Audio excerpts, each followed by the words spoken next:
വിപണിയിൽ ഇന്ന് ധാരാളം ഹെൽത്ത് ഡ്രിങ്കുകൾ സജീവമാണ്.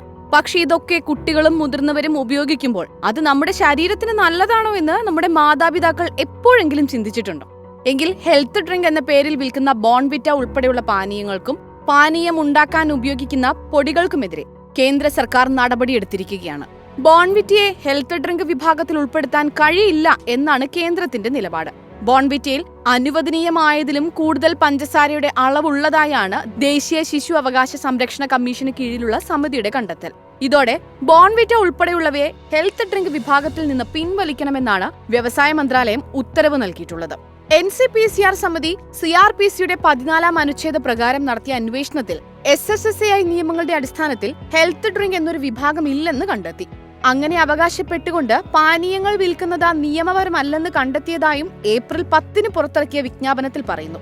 അതിന്റെ അടിസ്ഥാനത്തിലാണ് ഹെൽത്ത് ഡ്രിങ്ക് എന്ന പേരിൽ വിൽക്കുന്ന പാനീയങ്ങൾക്കെതിരെ നടപടിയെടുക്കാൻ വ്യവസായ മന്ത്രാലയം തീരുമാനിച്ചത്.